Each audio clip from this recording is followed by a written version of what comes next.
Oke, Assalamualaikum warahmatullahi taala wabarakatuh, guys. Ketemu lagi di Nursing Channel.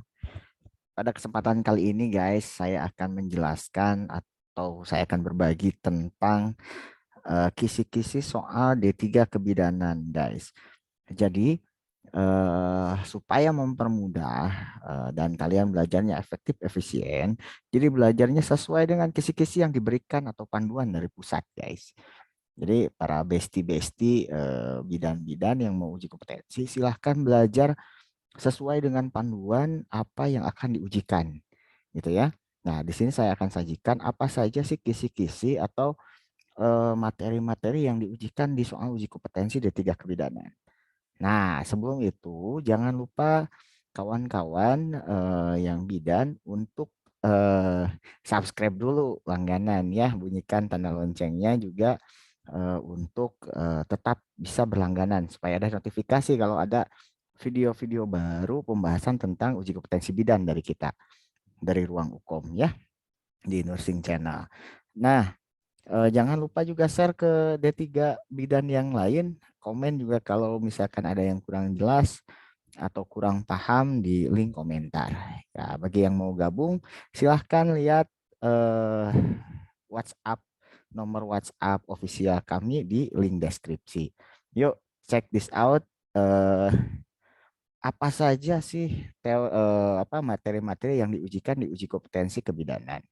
Nah, ini dia guys. Ini kisi-kisi langsung dari pusat, guys. Jadi tidak usah diragukan lagi kevalidannya gitu ya. Jadi ini pedoman dari untuk uji kompetensi D3 kebidanan. Nah, ini blueprint. Blueprint ini yang menjadi dasar dalam membuat soal uji kompetensi, ya. Jadi kisi-kisi ini ruang uji kompetensi dikembangkan secara nasional, gitu ya, mengacu pada standar kelulusan atau kompetensi D3 kebidanan, ya. Jadi belajarnya harus sesuai ini. Nah, untuk yang diujikan pertama katanya, yang pertama adalah tentang tinjauan pertama adalah tentang etik legal. Itu 2-6%. Komunikasi efektif itu 2-4%. Kemudian pengembangan diri profesionalisme 37%. Landasan ilmiah praktek kebidanan itu yang paling banyak adalah poin 4 dan poin 5 ya. Antara landasan ilmiah praktek kebidanan dan keterampilan klinis dalam praktek kebidanan. Itu soal paling banyak. Ditanya masalah, ditanya penkes, ditanya evaluasi, ditanya pengkajian ini di sini. Paling banyak. Kemudian Pronkes itu 47%, manajemen kepemimpinan itu 46%. Oke. Kemudian di tinjauan 2 ada kognitif, psikomotorik, dan afektif gitu ya. Yang paling banyak adalah tentang procedural knowledge, tentang prosedur untuk D3 kebidanan. Ya wajar ya, vokasi banyak tentang ditanya prosedural. Kemudian tinjauan 3 siklus kesehatan reproduksi perempuan dalam keluarga, mulai dari remaja, prakonsepsi, hamil, bersalin. Nah, yang paling banyak itu nanti soalnya mulai dari hamil, bersalin, nipas, itu paling banyak soalnya. 22,5%, 15-20%, 15-20%, itu paling banyak. Kemudian masa antara, premenopause, bayi baru lahir, bayi dan balita itu 5-10% ya. Oke. Kemudian tinjauan 4 yang diujikan itu tentang kehamilan fisiologis normal itu paling banyak ya. 45-50%, deteksi dini komplikasi itu 15-20%, rujukan 10-15%, kegawat darurat 10-15%. Itu. Kemudian dari manajemen asuhan keperawatan, pengkajian, ini rata mulai dari pengkajian, diagnosis, perencanaan, implementasi, evaluasi itu 15-20% ya rata. Kalau individu tinjauan 7 asuhan kebidanan di sasarannya individu, keluarga, masyarakat, yang paling banyak adalah di individu pada ibu hamilnya itu 55-60%. Kemudian tinjauan 6 di setting pelayanan komunitas, klinik, unit kesehatan dan rumah sakit, yang paling banyak adalah di komunitas dan klinik ya, 35-40%. Jadi ingat di yang kisi-kisi itu kan kemampuan kalian dalam menggabungkan setting, keluhan dan lain-lain itu membantu kalian menjawab. Kuncinya itu guys, dalam menjawab soal uji kompetensi ya. Nah, nanti kita latih seperti apa. Nah, tapi contoh kayak gini ya. Misalkan tinjauan 3 itu kan 4 soal. Digabungkan dengan tinjauan 4 misalkan. Jumlah soal dari 180 butir soal berarti sekitar misalkan tinjauan 3 itu remaja dari 180 dia hanya 4 sampai 9 soal. Prakonsepsi 4 soal. Tuh lihat yang paling banyak adalah soal tentang hamil, bersalin, dan nifas. Tuh banyak. Kemudian yang untuk tinjauan 4 yang paling banyak tentang fisiologis atau normalnya serta pengkajian. Itu paling banyak ya. Nah, paham nggak sampai sini? Dari sini kita bisa mentargetkan mana saja. Jadi belajarnya itu efektif, efisien, sesuai dengan kisi-kisi, tidak buang-buang waktu. Oke, sekarang gabung ya dengan orang hukum. Nah, sekarang materinya apa saja sih yang diujikan, Pak? Materinya tadi kan tinjauan 3 ya sesuai ininya gambaran lingkup materinya, mulai dari remaja, prakonsepsi, hamil, bersalin, nifas, masa antara, premenopause, perimenopause, bayi baru lahir, bayi dan balita. 9 materi ini yang diujikan, guys. Ya. Jadi jangan cari materi-materi yang lain yang di luar ini kalian belajar gitu ya. Jadi belajar materi yang terkait 9 materi ini. Oke? Nah, topik dan subtopiknya itu di bawah ini, guys. Topik dan subtopiknya. Ini untuk topik dan subtopiknya. Ya, supaya lebih paham, kita besarkan ya, supaya lebih jelas. Topik subtopik. Nah, untuk remaja itu tentang menarki, ya biasanya batasan haid normal. Kalau haid yang normal itu berapa hari, berapa lama. Nah itu ya, pelajari kapan mulai terjadi men. Contoh, ini kan eh, keluhan haid berlangsung 2 kali, ganti pembalut 3 kali per hari, hasil pemeriksaan tinggi badan, berat badan, bla bla bla bla bla bla bla bla bla bla. Jadi di sini yang ditanya yang normalnya gimana gitu kan, atau yang disebut apa yang tidak normal. Nah kayak gitu ya, kalau dia lebih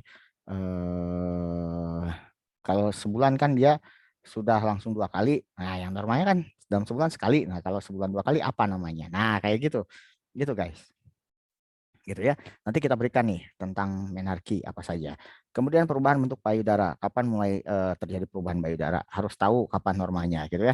Bagaimana pertumbuhan anatomi payudara remaja, bagaimana cara perawatan. Oke. Nah, itu uh, sekilas tentang remaja. Kemudian kebersihan area genital juga sama. Kemudian tentang rujukan kegawat daruratan. Sebentar, ada yang ketinggalan nggak nih? Nggak, bener. Tentang rujukan dan kegawat daruratan ya. Biasanya gangguan haid itu untuk remaja ya. Gangguan gejala haid, jenis gangguan haid itu harus tahu ya. Penyebab gangguan haid, penanganan gangguan haid, rujukannya gimana. Struktur himen, anatomi, jenis gangguan, struktur penyebab, penanganan gangguan struktur himen, rujukannya seperti apa. Kemudian pergaulan bebas di remaja, penyebab pergaulan bebas, pengaruh, pencegahan, penanganan, kolaborasi, ya kayak gitu itu harus diketahui. Jadi kalian tuh belajarnya sesuai materi yang di sini. Oke, pernikahan dini, penyebab pernikahan dini, pengaruh, pencegahan, penanganan, kolaborasi, interdisiplin, apa yang harus dilakukan. Kalau untuk gangguan masalahnya di remaja itu biasanya kehamilan tidak diinginkan, ya, itu perkosaan, infeksi, premenstrua sindrom gitu ya, jenis-jenis premenstrua sindrom, penyebab, pengaruh, penanganan, rujukan. Kemudian untuk fisiologisnya ini untuk prakonsepsi itu untuk remaja kan, tadi remaja, habis remaja prakonsepsi. Apa saja sih di prakonsepsi yang harus eh, dipelajari? Nutrisi ya, identifikasi IMT, kemudian yang ideal berat badannya berapa, bagaimana meningkatkan berat badan gitu ya, bagaimana mempertahankan berat badan, jenis makanan sehat, kemudian gangguan akibat underweight apa pengaruhnya, penanganannya, kemudian rujukannya, kemudian aktivitas sehat, aktivitas yang harus dilakukan dalam mempersiapkan kehamilan, kemudian pemeriksaan kesehatan, jenis pemeriksaan kesehatan pada prakonsepsi apa saja yang diperlukan, kemudian jenis gangguannya apa saja, pengaruh pola hidup, kemudian kolaborasi pemeriksaan yang harus dilakukan apa, gitu ya. Kemudian untuk prakonsepsi kegawat daruratannya misalkan anemia, infertilitas primer, infertilitas sekunder, pasangan dengan HIV/AIDS atau proses adopsi gitu ya. Ada juga. Kemudian tentang kehamilan, subtopiknya fisiologi kehamilan, menentukan usia kehamilan di sana. Ada pertanyaan, tanda pasti kehamilan apa saja? Pertumbuhan perkembangan janin bagaimana tiap bulannya. Nah, itu ditanyakan gitu ya. Kemudian perubahan fisik pada masa kehamilan trimester 1, peningkatan HCG, MUA. Nah, ini ya. Gangguan eliminasi, pembesaran usus, perubahan psikologisnya apa saja. Trimester 2, trimester 3, anemia fisiologis, puncak hemodilusi, pembesaran uterus, taksiran berat janin, ini ditanyakan rumusnya ya. Nah, berat janinnya berapa, DJJ berapa, ya, kenaikan BB, TD berapa, gimana yang normalnya, kemudian persiapan persalinan, kemudian pencatatan pelaporan itu PWS KIA ya, K1 K4 ya, definisi K1 K4, kemudian tren PWS seperti apa. Itu ditanya. Kemudian deteksi dini kehamilan rujukan kegawat daruratan untuk trimester 1.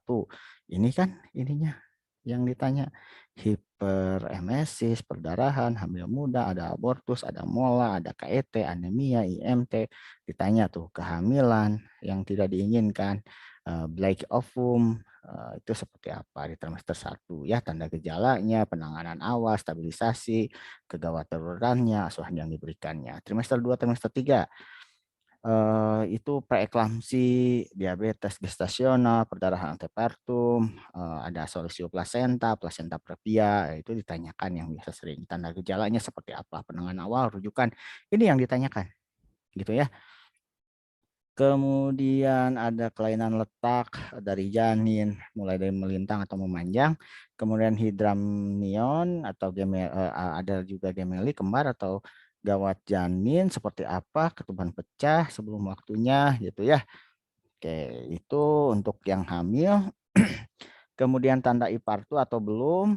Nah, apa saja tanda infartu, kapan terjadi infartu, bagaimana terjadinya infartu, itu yang harus dikuasai. Di ruang hukum kita bahas ini guys materinya. Jadi ingat di video sebelumnya itu jangan hafal soal, tapi harus paham materinya. Ya, faktor yang mempengaruhi persalinan, apa saja yang mempengaruhi persalinan, gitu ya. Itu di kelas 1 ya. Kemudian pemantauan persalinan, kesejahteraan ibu janin, pencatatan partograf, gitu ya. Itu harus dipelajari itu.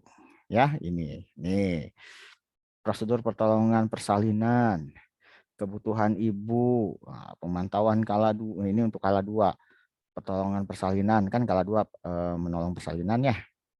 Kebutuhan ibu pemantauan kala 2, kemudian mencegah laserasi perineum, episiotomi, kategori derajat perineum.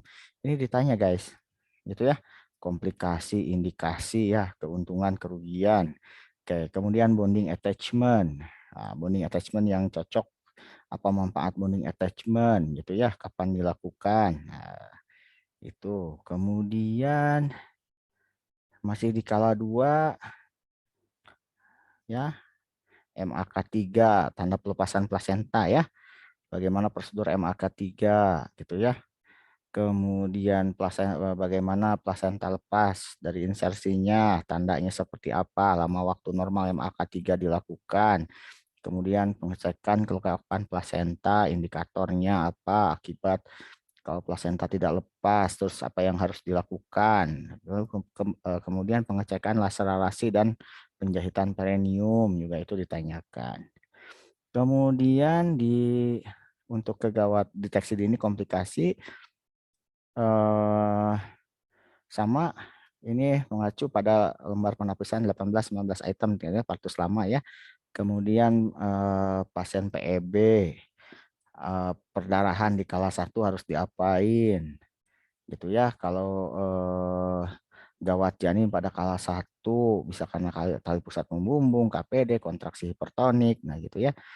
Kemudian penanganan awal gawat janin kala 1 karena multiple sebab, ya ini kayak yang tadi disebutkan ya. Kemudian rujukannya seperti apa. Kemudian di kala 2, partus macet kala 2 itu harus diapain ya, apakah penyebab, tanda gejala, penata laksanaannya seperti apa. Gawat janin di kala 2, penyebab, tanda gejala, penata laksanaannya. Kemudian kalodistisia bahu, penyebab, gimana penata laksanaannya, gimana komplikasinya. Kemudian kala 3 itu pertolongan awal gadar untuk perdarahan, retensio plasenta gitu ya, sisa plasenta dan manual plasenta seperti apa. Nah, kemudian di nifas itu fisiologis dulu yang ditanyakan gitu ya. TTV perubahan fisik psikologis ibu pasca nifas gitu ya. Pemantauan TPP, kontraksi dan tinggi fundus uteri, pemantauan kandung kemih, pemantauan darah yang keluar gitu ya. Pemantauan luka jahitan ya, itu yang ditanya. Kemudian personal hygiene, pemberian ASI gitu ya. Kapan dilakukan pemeriksaan fisik, apa yang diperiksa, hasil pemeriksaan yang normal seperti apa pada nifas. Kemudian kalau yang itu fisiologis ya. Kemudian nutrisi, ya ditanya juga di badan nifas.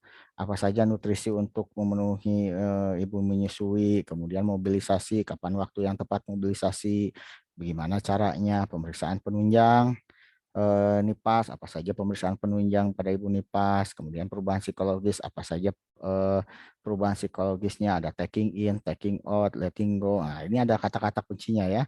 Apa yang harus diperhatikan, kemudian senam nifas, kapan dilakukan, apa manfaat, gimana caranya.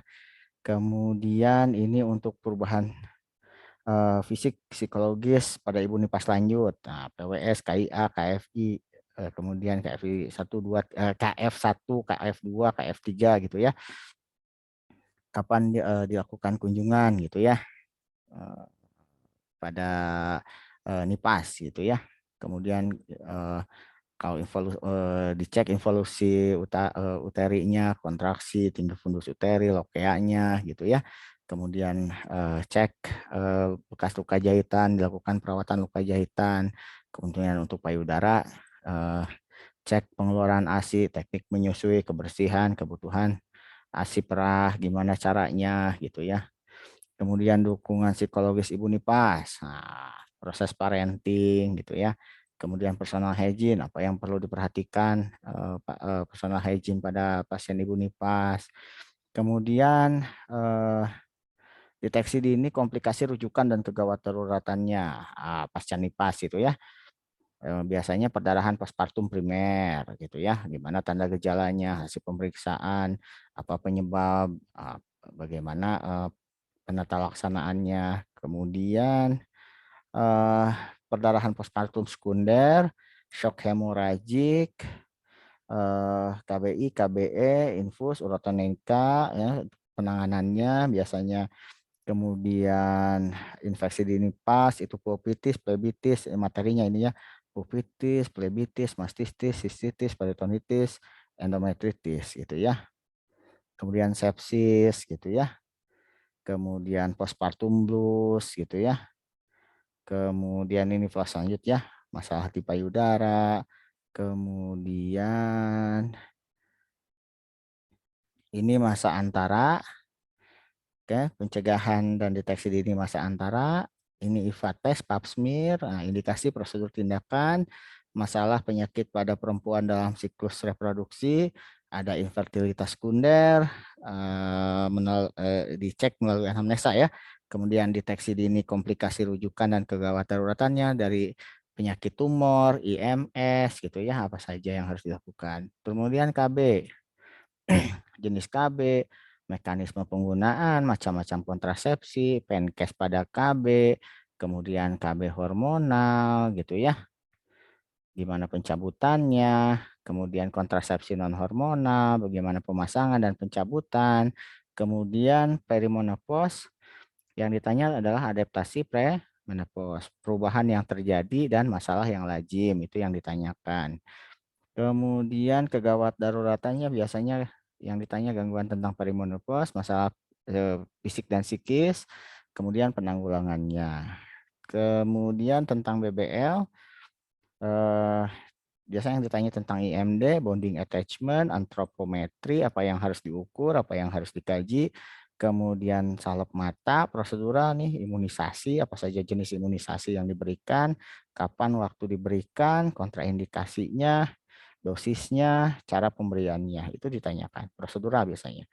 Kemudian pencegahan hipotermi juga sama, tindakan yang dilakukan untuk mencegah hipotermi, penanganan bayi dengan hipotermi juga seperti apa. Kemudian asfiksia, ini BBL usia 2 jam 28 hari biasanya yang ditanyakan tentang asfiksia, penilaian tentang asfiksia, Apgar score biasanya BBLR, ikterik neonatus, ikteriknya yang fisiologis atau patologis, tetanus neonatorum, infeksi neonatus, diare gitu ya.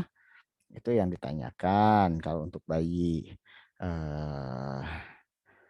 Kemudian jejas persalinan, cacat bawaan gitu ya. Kemudian 2 jam sampai 28 hari deteksi masalah biasanya yang sering timbul oral thrush, di, di, diapers atau popok keras gitu ya.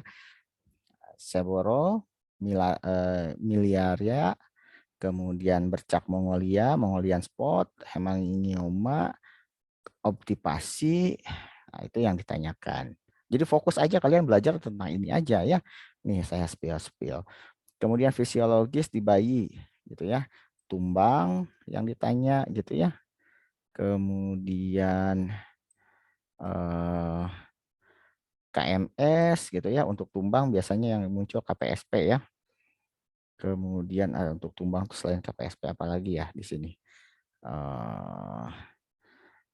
KPSP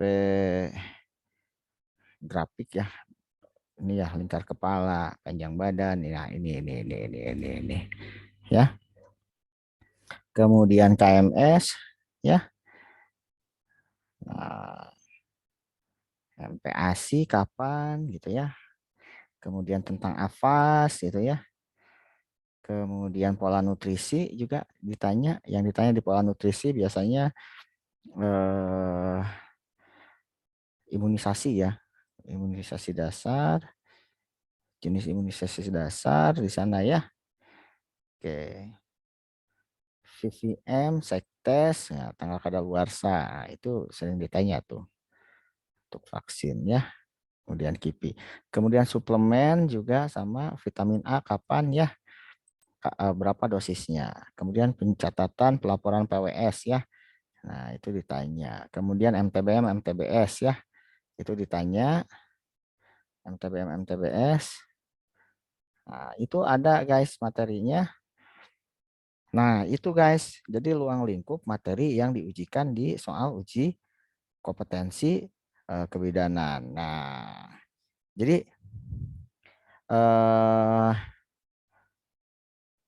itu kisi-kisi untuk soal D3 kebidanan. Jadi fokus belajar